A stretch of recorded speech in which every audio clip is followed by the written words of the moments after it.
Guys episode 9 के ending ने जो सेटअप क्रिएट किया है उसके बाद में एक बात तो बिल्कुल क्लियर है, या तो जेड और टैबिथा फाइनली उन बोन्स के साथ में केव से बाहर निकलने में सक्सेसफुल होंगे, या फिर मैन इन द येलो जिस अनइमेजिनेबल सफरिंग की बात कर रहा था उसकी शुरुआत होने वाली है। लेकिन अब फिनाले के ट्रेलर ने पूरा गेम ही चेंज कर दिया, क्योंकि ट्रेलर को देखकर ऐसा लग रहा है कि शो एक कम्प्लीटली नए डायरेक्शन में जाने वाला है और इस बार हम फ्रॉमविल का एक ऐसा रूप देखने वाले हैं जो हमने आज तक कभी नहीं देखा। और गाइस इस ट्रेलर को देख के कुछ सवाल मन में आते हैं, जैसे कि क्या फ्रॉमविल एक खुद लिविंग एंटिटी है, क्या पूरा टाउन ही अपने रेजिडेंट्स के खिलाफ फाइट बैक कर रहा है, या फिर मैन इन द येलो जानबूझकर जेड और टैबिथा को ये सब करने दे रहा है, क्योंकि गाइस शायद उसे पहले से ही पता है कि एंड में जीत तो उसी की होने वाली है। और आज हम सीजन 4 के एपिसोड 10 के ट्रेलर का ब्रेकडाउन करने वाले हैं और गाइस साथ ही में हम इससे रिलेटेड थियरीज और प्रेडिक्शंस डिस्कस करने वाले हैं। तो गाइस बिना किसी पेड़ को उखाड़े चलिए शुरू करते हैं। भाई ऐसा लग रहा है कि इन्होंने straight up stranger things season 4 के फिनाले की कॉपी की है, क्योंकि पूरे आसमान में रेड लाइटनिंग चमक रही है, बिल्कुल वैसे ही जैसे स्ट्रेंजर थिंग्स में अपसाइड डाउन और रियल वर्ल्ड मर्ज होते समय हुआ था, बस जमीन में क्रैक्स पड़ने की ही कमी है, वरना ये दोनों सीन बिल्कुल सेम दिखते हैं। और गाइस अगर फ्रॉम में भी कुछ ऐसा ही होने वाला है तो गाइस फिनाले का स्केल हम सोच भी नहीं सकते। तो इसी सीन में हम बॉयड, फातिमा, एलिस और रैंडल को बिल्डिंग से बाहर आते हुए देखते हैं। ट्रेलर के इस शॉट में बॉयड के शर्ट पर खून लगा हुआ होता है, लेकिन आगे के सीन में वही ब्लड स्टेन गायब हो जाता है। मतलब ये दोनों सीन एक ही टाइम के नहीं हो सकते। और गाइस मुझे लगता है कि वो ब्लड वाला सीन उनका मिशन कंप्लीट होने के बाद का है, शायद तब का जब वो केव में से बाहर निकलने की कोशिश कर रहे हो, या फिर ऐसा भी हो सकता है कि बॉयड किसी को बचाने की कोशिश करते हुए खुद ही इंजर्ड हो गया। एक और इंटरेस्टिंग बात ये है कि बॉयड और रैंडल इस वक्त बॉटल ट्री के पास में नहीं है, ये लोग ऑलरेडी टाउन के अंदर आ चुके हैं। इसी वजह से मुझे लगता है कि स्काई का रेड हो जाना फिनाले से बिल्कुल लास्ट मोमेंट से पहले होने वाला है। और ऑनेस्टली अगर फिनाले इसी सीन पर एंड हुआ तो सीजन 5 के लिए एक मैसिव क्लिफ हैंगर बन सकता है। इसके बाद में हम ट्रेलर में जूली, ईथन और डॉना को घर से बाहर निकलते हुए देखते हैं। तीनों भी आसमान की तरफ देख रहे होते हैं, जैसे उन्होंने पहली बार कुछ इम्पॉसिबल चीज देख ली हो। और गाइस इसी सीन के बैकग्राउंड में हमें सोफिया की आवाज सुनाई देती है, वो कहती है।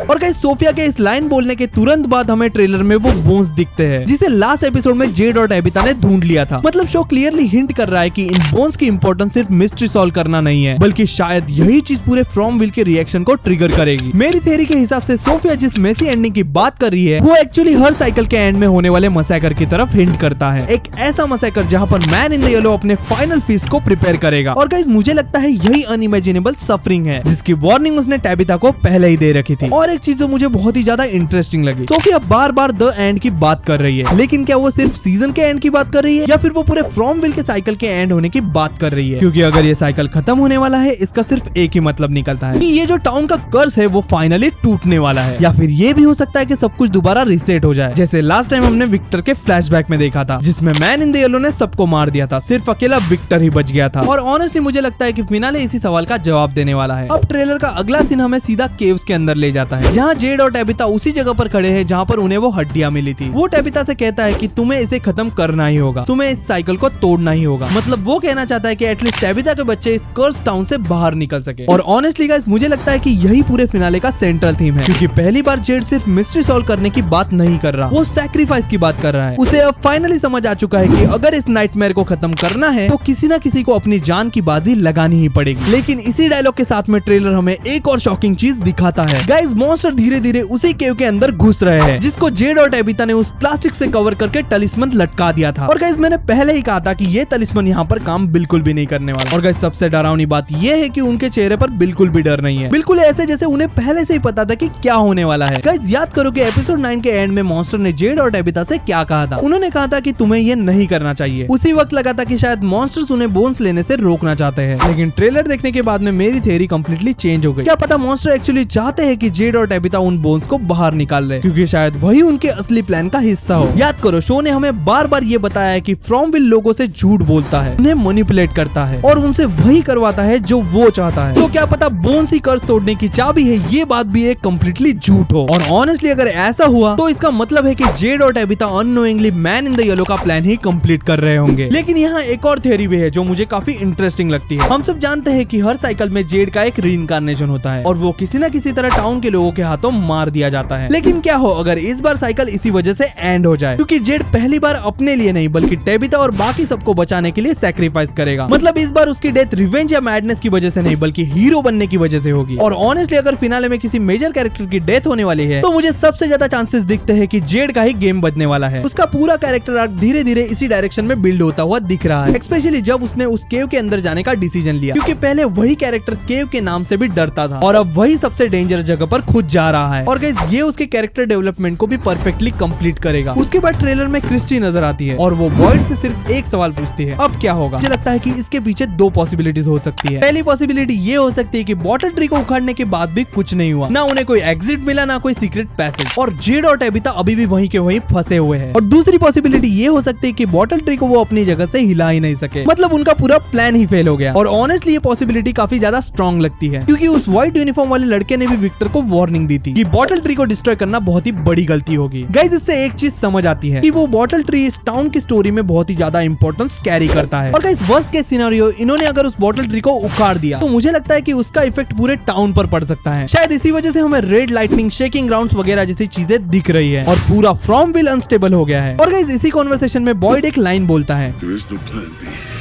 और ऑनेस्टली ये लाइन बॉयड के कैरेक्टर को परफेक्टली डिफाइन करती है। बॉयड कभी गिव अप नहीं करता, चाहे सामने कितनी भी बड़ी इम्पॉसिबल सिचुएशन क्यों ना हो। अगर उनका बॉटल ट्री को उखाड़ने का प्लान फेल भी हो गया तो भी वो नहीं रुकने वाला। मुझे लगता है कि उसके बाद में बॉयड खुद के उसके अंदर एंटर करेगा, और वो भी सिर्फ जेड और टेबिता को बचाने के लिए। और गाइस हो सकता है कि इसी रेस्क्यू मिशन के दौरान उसकी शर्ट पर वो ब्लड लगता है, जो हमें ट्रेलर में देखने को मिला था, क्योंकि बॉयड एक और डेथ अपनी आंखों के सामने होते हुए नहीं देख सकता। पिछले कुछ सीजन में उसने इतने लोगों को खो दिया है कि अब वो किसी भी कीमत पर अपने लोगों को बचाने की कोशिश करेगा, चाहे उसके लिए मॉन्स्टर के बीच में जाना ही क्यों ना पड़े। और ऑनेस्टली गाइस अगर फिनाले में कोई कैरेक्टर बिना सोचे समझे केव्स के अंदर घुस सकता है तो ये काम सिर्फ और सिर्फ अपना बॉयड ही कर सकता है। लेकिन गाइस केव के अंदर जो भी डेंजर है वो जेड और टेबिता का वेट कर रहा है, क्योंकि ट्रेलर का अगला पार्ट हिंट देता है कि पूरे फ्रॉमविल पर एक ऐसी तबाही टूटने वाली है जिसकी वार्निंग खुद ईथन देने वाला है। एंड गाइस ट्रेलर का अगला पार्ट एक्चुअली क्वाइट शॉकिंग है। गाइस पूरे आसमान में रेड लाइटनिंग चमक रही है, पूरे आसमान का कलर ब्लडी रेड हो चुका है। और गाइस इसी बीच में हम ईथन को रोते हुए देखते हैं। वो जूली की तरफ देखकर सिर्फ एक लाइन बोलता है,